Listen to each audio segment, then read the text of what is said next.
Wow. So a thing that I'm seeing is everywhere you're going, you are being surrounded with some great people that are supporting you. Have you looked back and to look at like, wow, from Argentina, you have people there looking out for you. You go to Brazil, you have someone looking out for you. Have you ever like taken a moment and looked back at all of that?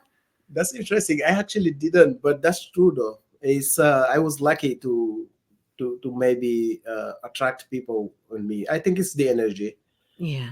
and you know, there is something that I even don't want to say because there is this one time that one lady intercepted me in the street during my street vending, Argentinian, and she's like, "You are different to this to the fellow like to the fellow your fellow Africans." And I was like, Mhm. "Why?" She was like, "You have a white spirit." So I didn't like that. Hmm. But the fact that I understood like how she's trying to make that, So she said you had a white yeah, spirit. like, yeah. I wanted Interesting. to say that I'm different. It's very interesting, but you get a lot of interesting So you're comments. not like them, basically, is what Exactly. she said. You Yeah, get a lot you're of not like interesting them. comments in Argentina anyway. So, and I get that, but I just like say, oh, okay, that's funny, that's interesting, and but I feel like if you dig down, I understood maybe what he was saying, because there is a lot of characters that my fellow vendors have that I didn't have. Hmm. It's my nature. Let's say, I let's say, for example, they used to sell like this jewelries, and they used to say that it's originals and stuff like that. And I never say it's original, even when I was selling it. I Okay. always say, you gotta take care of it. If you bleach it, it's gonna go away. But Hmm. if you take care of it, it's gonna last long. Hmm. Those are my sentences. My fellow vendors didn't want that, didn't like that. Okay. But those type of behavior and always staying authentic, I think attract people Nice. everywhere I go. And I don't want to actually say that the talent about cooking, but that's also something. There was one time in Argentina in the restaurants that I had of the cost of Necochea. Hmm. There was one time this couple that's still friend today, older couple. They come to the restaurant. They was eating, and I was outside doing something. And the restaurant has like a long hallway, and they have table. So I was walking to the kitchen, and I see that their table, and they was whispering that the food was good, but I didn't see anything on the plate. So they wiped out the plates. And I heard those comments, and I stepped back and I said, "You guys okay?" And they were like, "Why? The food was very good." And I was like, "But are you guys satisfied?" And they were like, hesitating. So I didn't say anything. I went to the kitchen. I asked if they still have food. They said yes.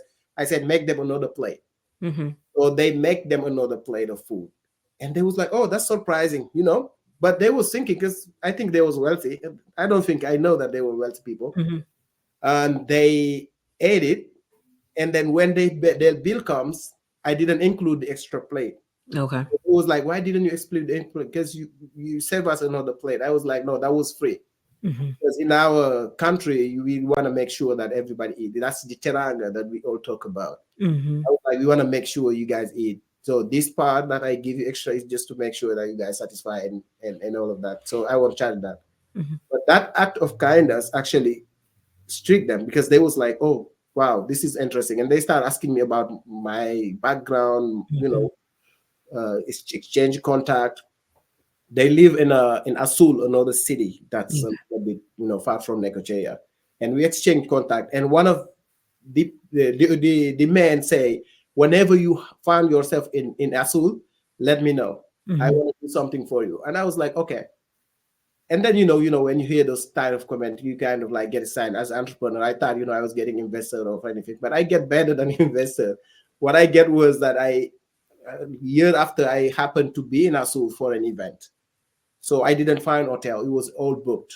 So I called the guy and was like, "I don't find hotel. If you know a friend that can rent me a house or a room, my team and I had like two people that was working for me.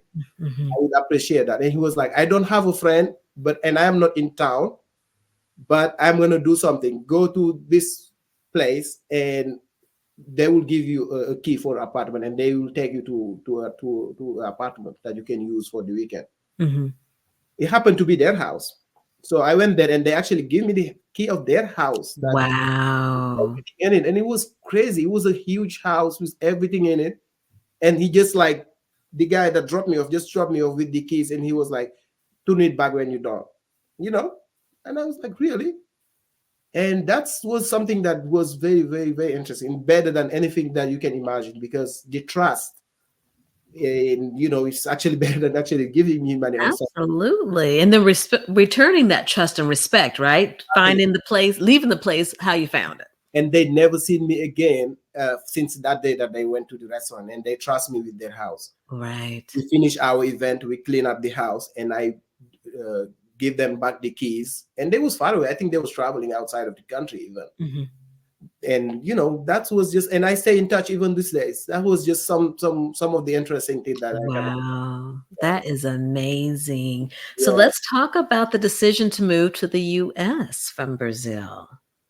yeah. So the motive was my brother, my Oh, younger brother. He passed away. okay. Unfortunately, he passed away 2 years ago. So my younger brother, the one that I told you, he was an English lover. His Mhm. nickname was the American, because since he was a kid, he loved English, he loved Americans.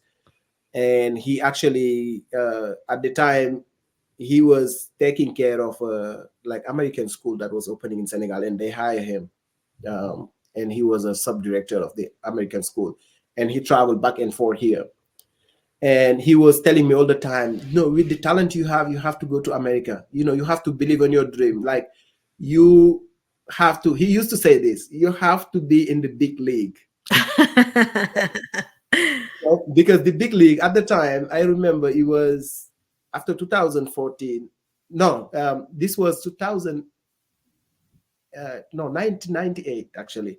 There was a soccer uh, World Cup in France, and the soccer World Cup, the French people was calling the big league. That was the concept that was. Mm. Yeah, and Youssou, which is a Senegalese singer, actually made a song about the big league. La Cour des Grands is called in French. La Cour des Grands. So we kept that concept going. So whenever you want to be in the biggest competition, we call it La Cour des Grands. And my brother used to say that to me. You have to be in America, because if you're in Brazil, you're gonna think like you the best or whatever. You're doing this and doing that, but you have to be there because that's more competitive. You're gonna find chefs, much better than you, and you just belong there. And he's saying that all the time. And funny enough, during the Olympics, I met somebody that actually facilitated my coming to America, Mhm. kind of thing. So I came to America, and yeah, the rest is history. I came here and I started, my career in working. And in fact, it's the big league. This is the And most. so you came directly, California was you knew you wanted to come to California? Did you have another state in mind? Oh, I came to New York first. New York. Good Yeah, old New York. yes. And you know what day I came here? The day Trump was elected president. Oh, wow. 2016. Yeah, I came in the day of the election, basically. Yes. Wow. I see the energy, and at the time it was shocking for a lot of everybody, Right. the election, and Mhm. I was hesitating about staying, Okay. because I see the energy and all of that, and I was like, I don't know, Mhm. this is a very divided country, because I was thinking in my head. And yeah, and then I had a cousin that was living here, and New York also was not my best place ever, because it was windy, cold, and very busy. So I was, Mhm. and with all the energy that was around, I was thinking about going back to Brazil. Okay. But and then I ended up coming to California, and I fell in love with California. Now what brought you to California? So I came here to actually help a gentleman called Marcos. I don't know if you know him. He had a couple of restaurants. Okay.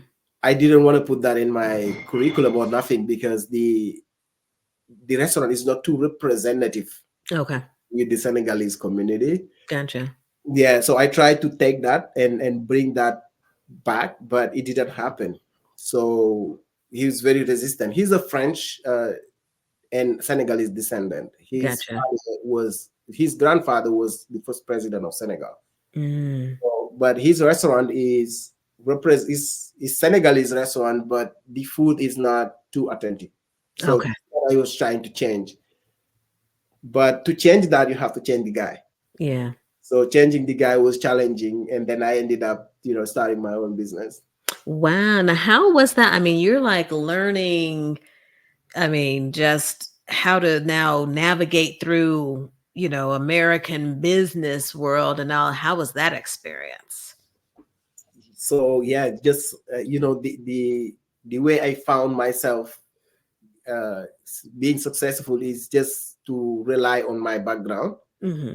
and rely on things that I learned throughout my career, and everything, even the paperwork that I start like getting my law school Hmm.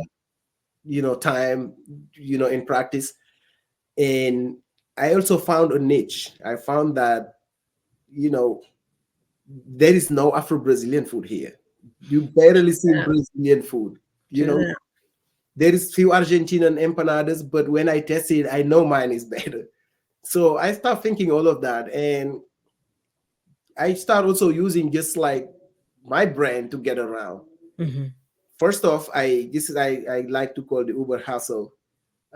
I had my driver license and everything, and I rented a car and I started driving for Uber. Okay. But the idea was not to drive for Uber to make money. The idea was actually to promote my business because I didn't have money for marketing. I barely could afford a business card when I got Hmm. here. So I found, I went to what do you call it, Rent and Go in FedEx and printed Right. some business Hmm. card. Like I remember 500 business card, and I was like, I have to make sure this 500 business card get to 500 hands. So I tried to drive for Uber, and every time somebody come to the car, it's usually at the time at least people was very nice. They talk to the driver. There was a communication going on because it was kind of a new platform still. Right. So I start handling business card to people and saying them, okay, I'm a chef. I came from this, I did that, and I did that. At the time, I didn't even have a website. Oh, wow. The business card was my phone number. Oh, I did have a website. It was AfroBrazilianCuisine.com. Okay. Yeah, AfroBrazilianCuisine.com. So I had it at the business card, and I started handling business card everywhere. And one of those customers, I remember her to this day. She actually did comment on one of my videos. I took her from Emeryville to San Francisco. It was 9 a.m. early morning, 8 9 a.m. That trajectory can take like Hmm. hour and a half. Hmm. So we was talking a lot, and she was going to the Salesforce building, and she happened to be the one that ordered food for the Oh, good. yeah. Good. Yeah, and she actually promised me that she was gonna try my food. But later that evening, or next day, no, that evening later, she texted me and she said, "Are you able to deliver 200 empanada by tomorrow?" Something like that. Yeah, because the way that I was presenting my business was like I had my thing You together. were ready to go. Yeah, so I didn't want to let her down because she was my first big You customer. faking it till you make it. Hmm. Yeah, I can. I'm just gonna find a way to do it. I stay up all night making empanadas, and at 5 a.m. I went take my showers, prepare the empanadas and just drop it to her. And I was using a commissary kitchen at the time, Hmm. called the Prep Station in Alameda. I was living in Alameda. And I went to prep everything and put it in foil and deliver it, with the time everything was fine. And she became a regular customer. Nice. Yeah, with good pay, and I started focusing more on doing those things. But one thing that was coming all the time was people asking me, "Oh, where can I find your food?" So Hmm. maybe 2% or 5% of the people I handle business card ever order, but everybody was asking, "Where can I find you?" Hmm. So I started looking for a brick and mortar, but it was very hard to get a brick and mortar. I found a bar that was unused. It's a bar that, with the review, it used to be packed because you see the pictures with that bar at UK. Hmm. So you know that the bar was different to the food business. Yes. Yeah. Yeah. So You were in the back there. Yep. Yep. exactly. So there was a Ethiopian couple, and they didn't have the kitchen. They just had the bar because they was tired about you know the kitchen and everything. So I asked them to rent the place and run the kitchen, and as they run their bar because I didn't want a bar Right. at the time. I did have a bar in Argentina, and my mom, didn't like that. I didn't even know I have this bottle behind me because She gonna get you. I don't drink. But yeah, anyway, so she told me don't do that anymore. So I didn't want a bar anymore. But this way I can be in a bar environment without owning it. Right. So yeah, they rent me the kitchen, and we did a good job about combining our effort to make it look good. And yeah, and the rest is history. We did a lot of parties. I brought energy in the place. They love it. We all love it. hmm And It then was a good time. It was a good and we got there late, so I don't think because I know you were. I think you were done for the evening because you were sitting at the bar when I okay, first saw you. So I think the evening was done. You were out of food, and I didn't get any I don't food. remember that. Yeah, yeah. Well, I didn't. We didn't really know each other at the time. After that, I had knew. Then you became on my radar after I saw you. But yeah, so I do remember that. Tell us the name of the business and the meaning behind it. Oh yeah, the Damel. The Damel is the word of tradition translation is a strong man, but the title used to be the title given to the kings, Okay. and to the kings in Africa at the time that was fighting against colonization. Mhm. And one of the most known is his name is Latjor, and he was running actually what is my county, Kayor, where I live. Mhm. So Latjor is very known in Senegal. You see his statues everywhere. And whenever you hear the name Damel, Mhm. you know that that's Latjor. And he Okay. used to have a phrase that's actually very interesting. He used to say, in French, of course, but he used to say the Damel word never end. The Damel word never end. Something like Mm. Damel never, yeah, something like that.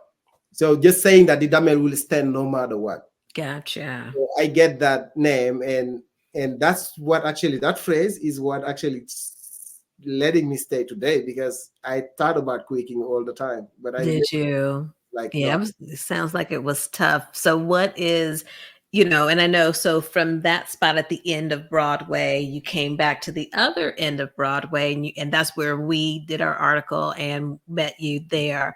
Then there was the food truck, Yeah. getting into that. So tell me just, like you said, it's not an easy business. It's not No, easy. it's not. But my time there was great. That's as you found yourself coming there at the bar.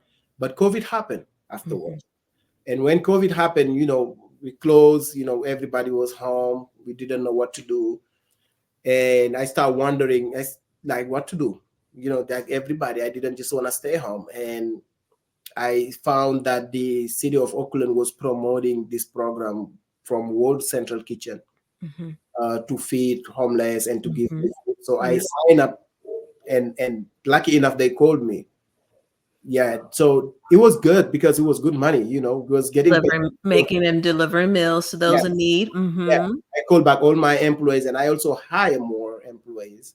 And we was working, we was doing about 300 average 300 meals a day Oh, delivery. wow. Yeah, yeah, and I was saving that money to find a place, and I know that COVID was the right time because Okay. a lot of good places was closed, Mhm, and I found that place in the other side of Broadway in downtown that mhm. used to be a Nigerian. It used to be Suya, Okay. Nigerian restaurant.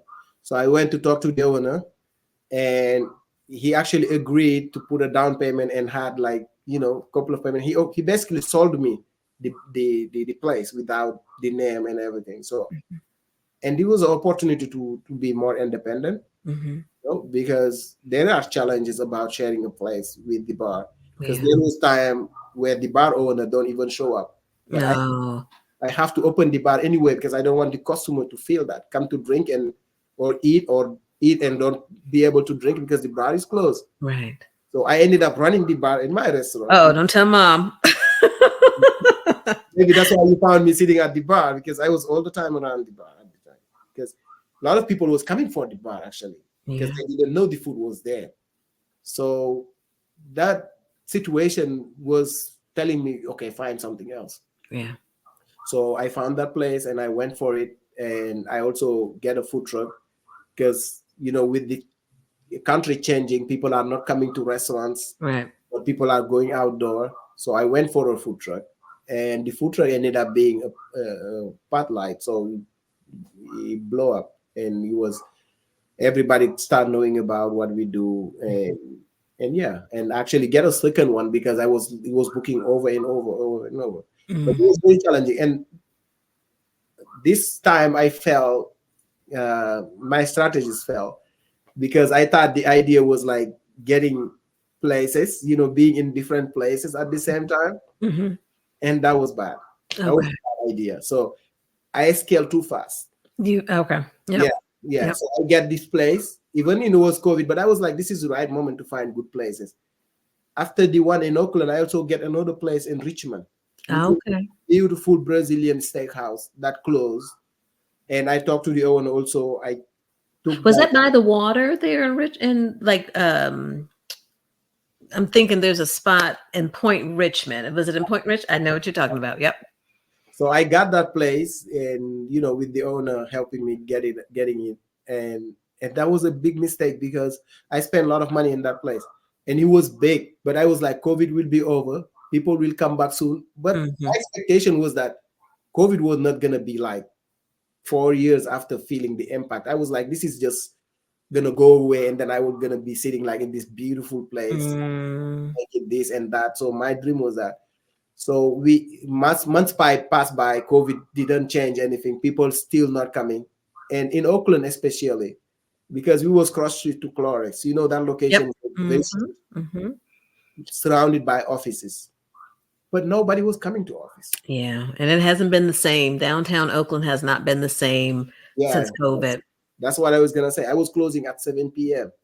and dinner was my thing, because at the bar we was closing at 2 a.m. Hmm. So I found myself closing at 7 because of downtown how it become. Yeah. And so I don't have the lunch because people are not coming to office. I don't have the dinner because I have to close early, because the safety of my employees and everything. Hmm. That led to the disaster to closing that place. Okay. Yeah, and the same thing happened in Richmond. So at the same time, this was 2022. My brother passed away, Okay. Sorry to hear that. and he was the one that, if I'm in Oakland, he's in Richmond. If I'm in Richmond, he's in Oakland. So I found myself alone, and I found myself, in this situation, you know.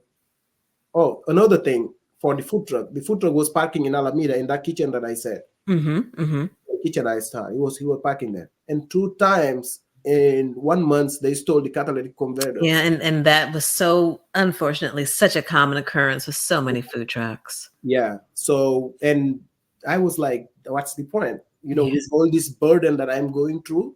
And when my brother was sick, he was hospitalized in France. We sent him to Paris to because he had a brain tumor. Take Mm, care of that. And I was traveling back and forth to see him. So with all of that, I lost attention, and I was like, in November 2022, I take the hard decision to shut everything down. I hear you. Yeah, Yeah. he died in April, and I shut it down in November, and Mhm. I packed everything and I went back home. Okay, you went back to Senegal. I went back to Senegal, and I Okay. stayed there until now. Wow. And how was that time? I mean, I know you needed that just to regroup. And how was that time there? It was great, to be honest. It was good to be back, Okay. and I found what the country needs, and I also learned a lot, and I was able to. By the time I was there, I was able to send my sister to culinary school and help her like get good at it. Mhm. And I opened up a restaurant, and she's running it. Oh, Yes. So nice. that's one thing that I was very, very proud of, because I Yeah. don't lay back. At the time I was there, I was finding a way to do a lot of things. I wanted to sell sauces. I wanted to the experience that I have outside of the of Mhm. I even start a hotel. I thought I was gonna start a hotel because I bought a land and I started building it, but money ran out and I stopped. But you still have the land though, so it can just be to be Exactly. continued. So Okay. my idea was actually for the hotel was to have a culinary school inside and the hospitality school, because I know that the country need that, especially in my small town. Mhm. But the restaurant is there, and he have uh, probably 5 people working there, which is okay. I'm proud of it. At least I bring something in. Yes. I had my sister working full time.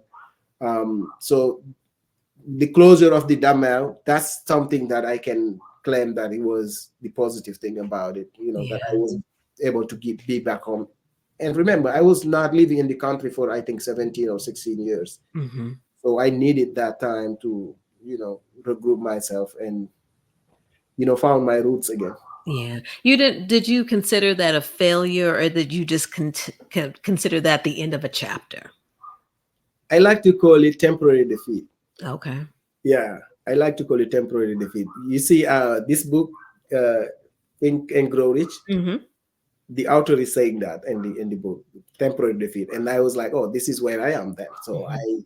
I take this time to learn more and to prepare myself for the next big thing, which I Wow. think is gonna be better than what I passed through, because I'm not gonna make that mistake again. There you go. So when was that decision? So you went back November of 2022, Yeah. and then you came back to the States when? So I came back and forth because of my immigration situation. Gotcha. But and I came whenever I came back, and I know I'm coming back here, I'm gonna stay probably 3 4 months. Mhm. And while I'm here, also I reach out to my older customers and do some gigs here while I'm here. Mhm. And but I didn't have anything here at the time, so I was Okay. like, broke, and have to find my way back. And this time I decided to come back for good and Okay. focus here, because I know if I help myself here and get back where I am, or in a better situation, I will be able to help more the country that I know what they need now. Awesome. So I that's love what, that. yeah, that's what drives me to come back. And as you know, and this is why I reach out to you, Mhm. I decided to write a book about everything that happened throughout my career. And Nice. when I was in Oakland, there was one person that came one day, and when I had that video that went viral from Munchies, Mhm. Mhm. Yep. and she was watching the video and eating. And I came to the restaurant, and he was like, "Oh, you this guy?" I'm like, "Yes, I am." And he started like, she's like, "You know what? I think you should stop selling your food and start selling your stories." Something like that. She said. She's just like a big quick phrase that she may didn't pay attention saying it, but that's stay in my brain. And I was like, "How I'm gonna sell my story?" Mhm. Well, she said that, but I know about food, but she means that, use my story as a bridge to sell my food. And I'm like, so what I'm gonna do, I don't know if I'm gonna sell my story or not, but I'm gonna put it out there, Absolutely. because the video had, like, I think 1.1 or 1.2 million views, and about 2,300 comments, which I read them all. And most of them, Did you? actually I responded. And that's one of the comments. It was actually my first customers said, "Oh, I remember taking Uber with Omar, whatever." Yeah. Nice. So I was like, one of the most of these comments is like, "Oh, this guy, his story should be in a movie. This guy should do this." So those things like start like pushing me to do something about it. I don't know if it's gonna. I don't even think it's gonna. My story is gonna, waken anybody or be interested to anybody. But I think it can be something that Oh, open. absolutely. There's always a young boy out there, or just someone in general. I mean, because look at, you were determined, you found a way, right? Because you were helping your mom, So I know your mom is so proud of you. Yes. And so no, this is great. I mean, I even learned even more. So I'm glad we got a chance to talk about it. If So you come out, you're gonna learn even more. I'm oh, trying. uh-oh, uh-oh, we still got some more. I love that. I love that. Yeah, don't tell it all. Don't tell it all. So working on the book, Yes. and anything else you have going on? Are you still cooking? Can people still contact you for food? Yeah, I'm shyly or quietly like restarting everything. So Okay. like I said, I reach out to a lot of customers, and I'm start getting gigs here and there. Hmm. And I'm also doing private chef, uh, Okay. like cooking classes and private cookings in a platform called Cozy Meal. And Okay. Yep. No cozy meal. yeah, so I'm trying to get myself back, you know, earn enough income to, get my restaurant back up, or even the food truck. Awesome. Not Awesome. easy though, but I know I will do it. And I Well, will. you know what? Like you said, you went home, recharged, reset, and then, but look what you did when you were back at home. Started Yeah. the restaurant, bought some land. So we look forward to that hotel one day. That's just a little delayed, but that's it.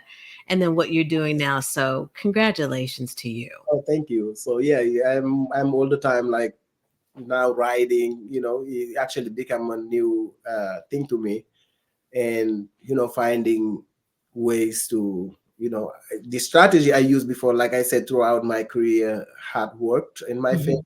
So I know this one will work also in my favor. Absolutely, absolutely. Well, Omar, thank you for this conversation today. So, where can people get in touch with you?